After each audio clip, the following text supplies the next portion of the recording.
Stars, Blackhawks, Connor Bedard, Jason Robertson, Joe Murphy, Craig Ludwig, Marty Turco, Joe Pavelski, Jeff Hackett. Hawk Stars, next on the CHGO Blackhawks pregame show. Damn it.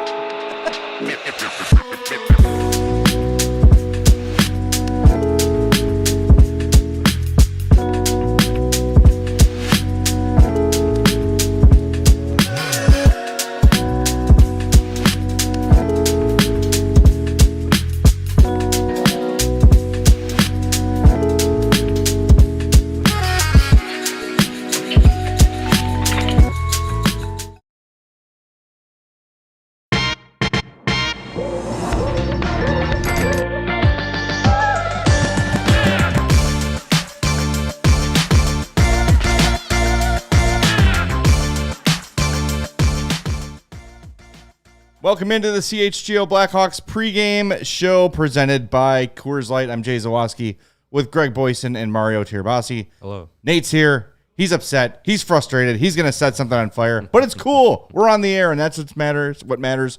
Do us a favor and smash that like button and subscribe to our YouTube page as well. We've got Blackhawks and Stars coming up at the top of the hour. Fellas, how we feeling? Feels like we just did this. Yeah, I mean, it's weird to have the quick turnaround from 5 road games, back at home, back on the road, and to have it be, the second night of back-to-backs. It's making me feel like not optimistic for tonight. Not only are you playing a Stars team that is better than you. Yep. You're doing it on night 2 of back-to-backs where you traveled, and in the first game that the first game of the back-to-backs, you didn't look good. So it's not giving me a ton of confidence. I'm hopeful that they, for whatever reason, when they play simpler on the road, it's more effective. I'm hopeful that happens tonight, and then they can eventually carry that into home games, and we can stop saying, play simple, you jerks. Yeah. Get the message. That would be nice. Yeah, this is weird because this is the second time the Blackhawks have played the Stars in the last 2 weeks when they've had to travel after playing the night before. The last time they were there, the Stars were about to leave for Finland to play their 2 games against the Florida Panthers. Now this is their first game back. Jet lag. They haven't played since, but that's actually a real thing, though, because they haven't played in almost a week. Jump on them early. Yeah, sure. Get on them early, because you're going to be dead-ass tired by the third period. So, but the last time they played down there, they played the night before, and the third period was their best period. So, who knows? Who cares? Let's just All right, that's it. Good night, everybody. See you later. don't try and predict it. Let's just watch it and bitch about it. When we get back here in 3 hours. But you're right. It's a weird, and I think we're all very prone to be like, stupid NHL. They're so stupid. Everything's stupid all the time. But this is kind of, if I'm the Hawks, I'm kind of pissed about this. Weird. Like, wait a minute. Yeah. This is twice, even if it's not the Stars twice, to do this against a divisional opponent twice, that sucks. If it was the NFL, I'm sure you wouldn't have the Bears play on Monday Night Football against, have a game on Monday night, then play the Packers on Thursday twice in the season. That's not a fair way. Yeah, it's not a fair way to do it. I'm sure every team does this at some point. It's not just the. And it will even out later in the season on the schedule. What is it? Not January. Is it February? No, January, right? Where they have 9 of 11 games are at home. December, they're home a lot too. So it'll eventually even out. They're but getting rid of all this nonsense early. Which I guess it's screwy is okay. early. I would rather do this in October and November when you're still relatively fresh than trying to do this in the dog days of January and February when everybody's hurt and you're tired. And so get this nonsense out of the way early. The same with all these late 9 o'clock games. They seem to be getting 90% of them done by the time Thanksgiving gets here, and I'm okay with that too. So American Thanksgiving. We're in America. It's Thanksgiving. Well, we have people all over the globe watching. We us, do, including Canadians. And Holly. And yeah, they don't like Thanksgiving where Holly's from. I don't think so. They just call it Thursday. They just call it Thursday. Since Canadian Thanksgiving's already happened, I'm pretty sure they know which Thanksgiving I'm talking about. Okay, just clarifying. You gotta be clear. Okay. I think if we should if we're specifying which Thanksgiving, because we're in the United States, we would just say Canadian Thanksgiving. Right. Otherwise, people just assume it's American Thanksgiving because this is America. Boy, this is off the rails. We're not even 5 minutes in. Yes. All right. We got some new lines to talk about. Luke Richardson mixing some things up.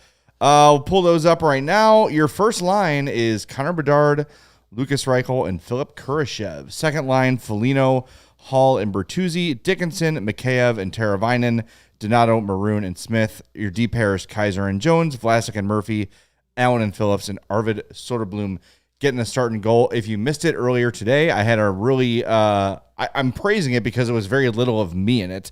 My Blackhawks beat talked to Darren Pang, talked to Steve Peters, and got kind of a breakdown on what's improved in Arvid Söderblom's game.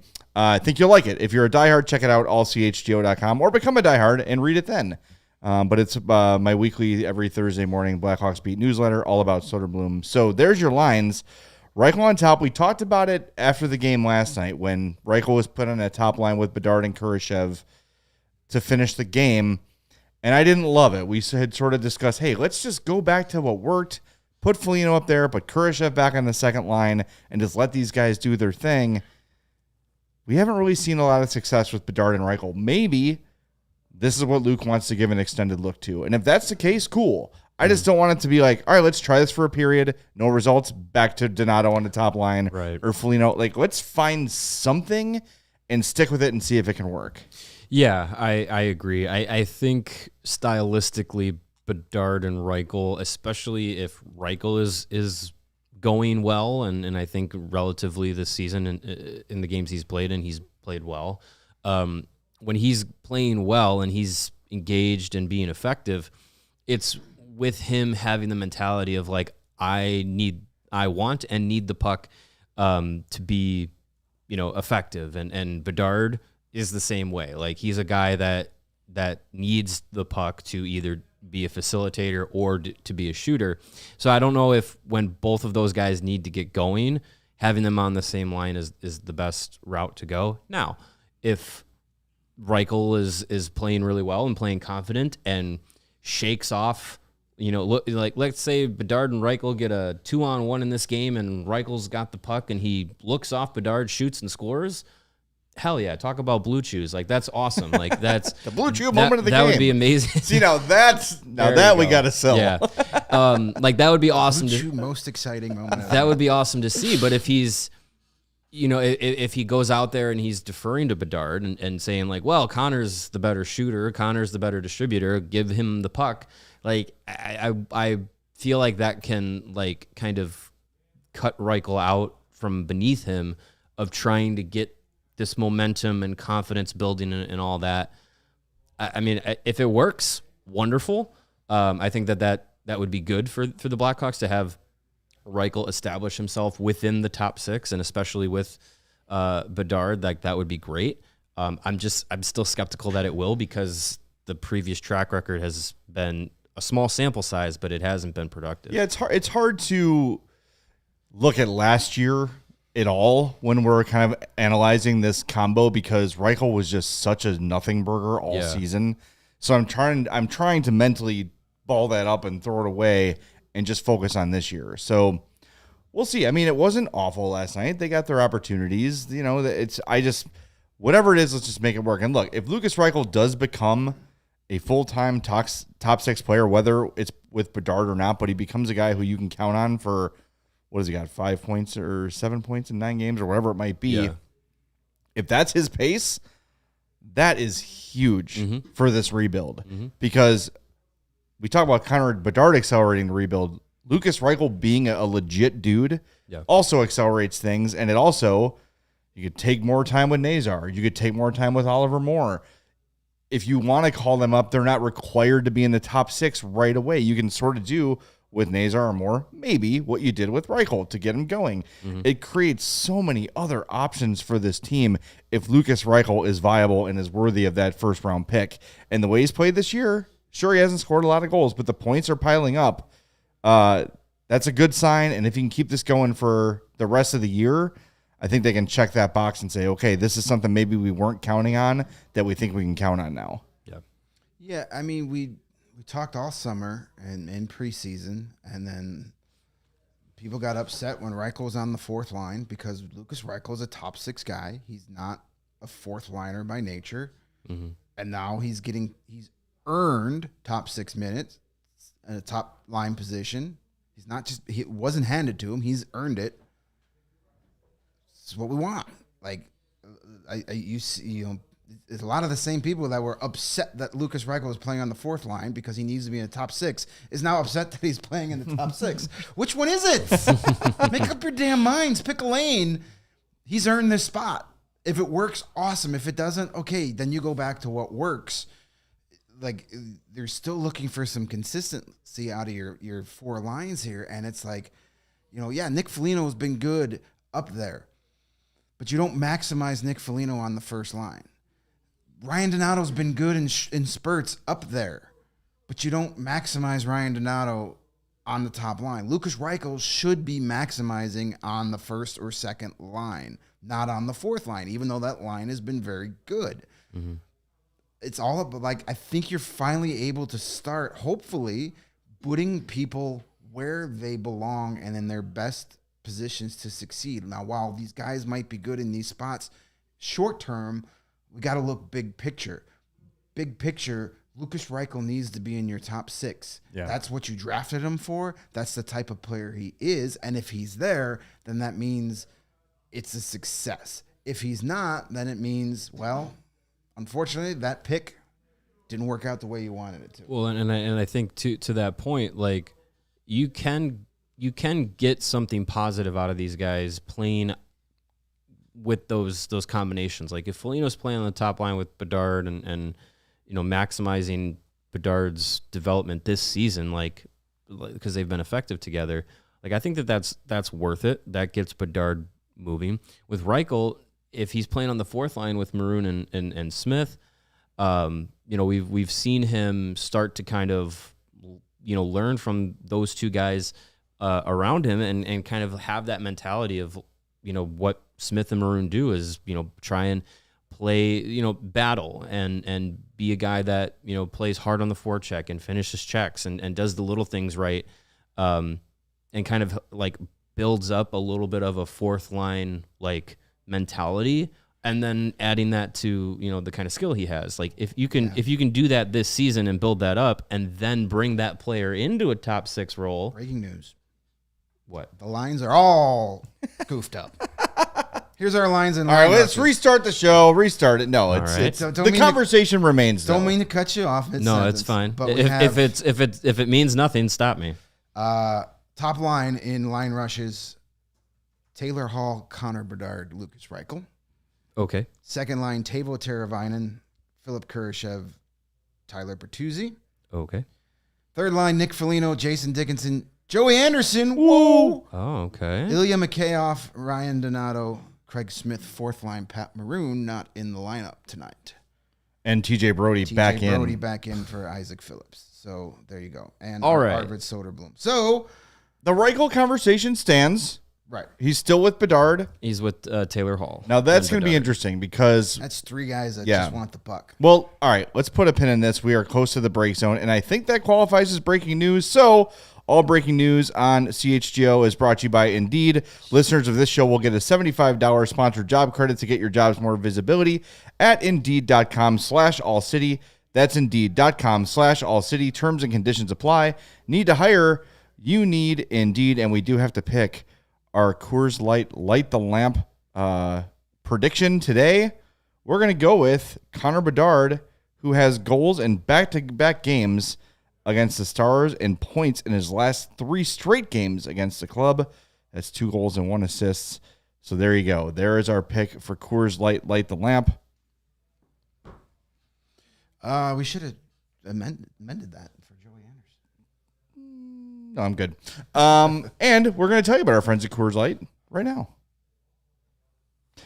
Because between everything that's happening in the world right now, maybe you're switching social media providers, maybe work is a pain in your ass as usual, and all the crazy stuff that's going on. Maybe you have a 14-year-old daughter.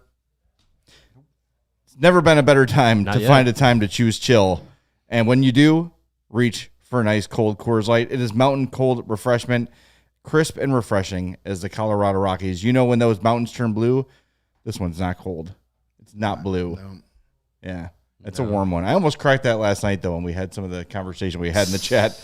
Almost just popped it right open on set. But when those mountains are blue, it's as cold as the Rockies. So when you embrace a chill mindset, it's a good time to choose chill and crack open a Coors Light. Make the most out of the times that you choose to chill. Choose Coors Light. Get Coors Light delivered straight to your door with Instacart by going to CoorsLight.com/CHGO hockey. Celebrate responsibly. Coors Brewing Company, Golden, Colorado. Okay, Did the font change on Twitter? I don't know. Something's It looks different. Anyways. The other one did that too. Everything's getting bigger and bolder. Nice. Not everything. All right, so just to recap, Blue Chew. your top line: Bedard, Hall, Reichel, Kurashev, Teravainen, Bertuzzi, Dickinson, Foligno, Anderson, Donato, McCabe, Smith, Kaiser, Jones, Vlasic, Murphy, Allen, Brody.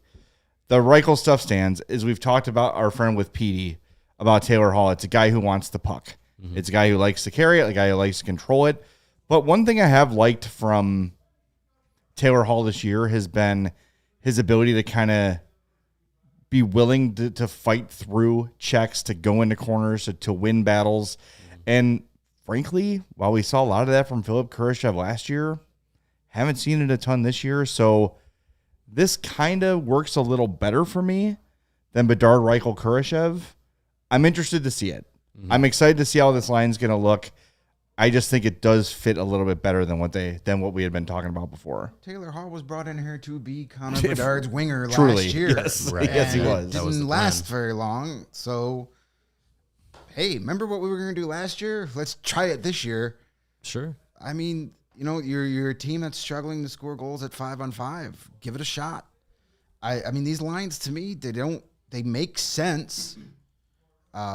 They make sense as far as, you know, your trios and what they bring and where you have them slotted in the lineup. Like, this is more like 1, 2, 3, 4 that you had all season. I kind of looking forward to seeing what that McCabe, Donato, Smith line can do. That could be an effective line. That could be fun. You know, and Foligno and Dickinson have played well together, and Joey Anderson, the only reason he came out of the lineup was because he got sick, and then Donato started playing. Scoring a lot, you just couldn't find a reason. I'm not surprised he's back in there. I was going to mention it on last night's post-game show that we'll probably see some actual line changes as far as like guys in the lineup who've been out. You lost.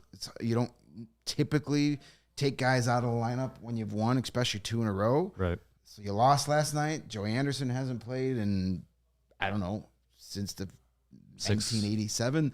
I was gonna say 6 or 7 games, but yeah, same thing. It's been a while. Yeah. And you know, Brody back in there after the 2 wins, and now a loss. That doesn't surprise me. It was more of kind of like, hey, this is a reset. You need to take a step back and you know, recharge. And then they won that first game, and it's like, well, you can't go back in. And you won the second game where you're not saying, okay, you've lost, you can go back in. And it's the second night of back-to-back, so getting 2 fresh bodies in there is not the worst idea in the world. Not a bad idea. And I hope that this opportunity for TJ Brody and this reset, you know, a veteran's the kind of guy that can take a little benefit from that. They can say, all right, I'm on a new team, playing with guys I've not played with before.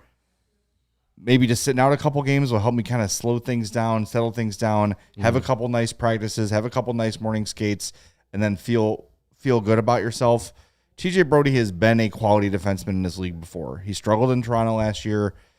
He has struggled so far as a Hawk, but you got to get him back in at some point because you got to make sure, or maybe not make sure, but find out if you've just got a sunk cost here. Right. And I certainly think he's better than he's played with the Hawks so far this year. So, again, second night of a back-to-back. Isaac Phillips is not setting the world on fire by any means. Playing fine. I have no problem with the way Isaac Phillips plays. Fine. Yeah, and he's had a really nice goal the other night. But I wonder if they're thinking, you know, speedy opponent, want to get some. You saw him get absolutely torched by Dylan Larkin last night, join the club. Right. Many guys have gotten torched by Dylan Larkin before. He was was on the ice for over a minute. Yeah, but maybe a little more speed, and that's the thought with Anderson over Maroon too. I don't know. I don't mind shaking it up. I don't mind a new look. But I am now actually quite excited to see that top line play together. Sure. Yeah. I think it changes the complexion of it a little bit. I think you're right, Greg, with the getting two pairs of fresh legs into the lineup is a better idea than just rolling out the guys that you had out there last night. So yeah, I mean, it changes things. I think with Hall, Reichel, Bedard, Hall, those are guys that kind of all like to, carry the puck and be effective with it on their stick. And maybe this is an opportunity for a guy like Reichel or even a guy like Bedard to kind of work without the puck and be, find your game that way and not just have to, create yourself everything offensively. And Taylor Hall is a guy that will, hold on to the puck and is a guy that can be effective by doing this. Not like he's, the guy in your beer league that thinks he's better than he is and just stick handles for a whole minute and then loses the puck and then doesn't back check. Like he's a guy that is he's a former MVP. He's a guy that is effective with playing that way. So yeah, it'll be interesting to see how that top trio all plays off of each other. And yeah, I mean, if it gets both Bedard and Reichel of being effective. If Bedard can get on the score sheet tonight, that'd be great. If Reichel can be noticeable in a positive way, that would be great. I'm open to the idea of that trio like working well together. And Deadhawk with a good point saying adding Hall as a shoot first person may make Connor more open. Yeah, now it's a guy that the other team has to worry about on his wing. And look, all respect to Ryan Donato. He's playing awesome. He does not strike fear in the hearts of opponents yet. Sure. Until he continues to light the world on fire. Yeah. Philip Kurashev had 50-some points last year, but is not a guy that opponents feel like they have to worry about. Taylor Hall, even at this point of his career, is a guy that teams worry about. Is a guy that, when given the opportunity and given an open look, can put the puck in the back of the net, can blow past you if you're caught flat-footed. Like, Taylor Hall still has some game left. Yeah. I think Taylor Hall's going to be excited about this opportunity too. Yeah, I would agree. The Hall, Foligno, Bertuzzi line last night was playing really well. Probably the best forward line that they had going throughout the entirety of the game. But getting Taylor Hall going again and getting him going with guys like Reichel and Bedard, who I would say have more offensive pop than Foligno and Bertuzzi do, in different ways too. I think it'll be interesting to see how they work together. Well, how many times have we seen this season Connor Bedard gets the puck in the zone and he is just smothered by the defense because they say we're going to let Teuvo Teravainen or Ryan Donato beat us, and Bedard gets frustrated because there's no space on the ice. He can't get a shot off. Now, if Taylor Hall's the guy bringing the puck in the zone or Lukas Reichel's bringing the puck in the zone and possession is established, and now Bedard can find some space on the ice and hopefully get open for a pass or be ready for a rebound or a redirect or something like that, and it takes some pressure off of Connor Bedard if he's not the one that's constantly bringing the puck in the zone and then having, five guys just all over him. And if they do that, there's Taylor Hall. Right. And he's going to make you pay for it. Yeah, he's more often than still Kurashev or whoever else would. Yeah. So I don't know. I like the way this shapes out because I think it helps everybody. It really does it distributes the scoring a little bit. Because now you've got, Kurashev doesn't have to be a top offensive option like he kind of was before. Dickinson, Foligno, and Anderson, good luck scoring on that line. Yeah, that's right. And now you've got a very good third line. A little bit of jump with Mikheyev, and he doesn't have to worry so much about defending. Maybe get him putting the puck in the back of the net a little bit. I don't know. I like it. I see where Luke's head is at on this. So fingers crossed it works out. And I am excited. I want to see that. I'm looking forward to this one. Now I'm more excited about this game than I was 15 minutes ago. And we got pizza waiting for us. We do have pizza waiting for us. So that sounds like a good time for us to get to Who's Your Hawk? Pizza. And pizza. Yes. Yeah. Who's Your Hawk? Then pizza. I'm picking first again because I need to fire my coach and get my team playing better. They're not getting the message. I'm going with Connor Bedard again because the night I don't pick him is when he has the 17-point night. Sure. So as long as I'm picking first, that's my guy.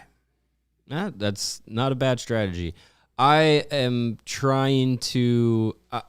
I'm trying to think of who can give me like a volume game, like who can put 4 or 5 shots on net, who can lay a couple of hits and block a few shots. So I'm gonna go with Seth Jones. I nearly picked him just because I was like, well, he's almost a guaranteed 5 to 7 points. And Sometimes, Bedard's yeah. been not good lately, but a guarantee. But I knew that I'm Bedard's going to bust out one of these games, and I better have him. Seth Jones also in his hometown, so I'm there you go. hoping for that good luck as well.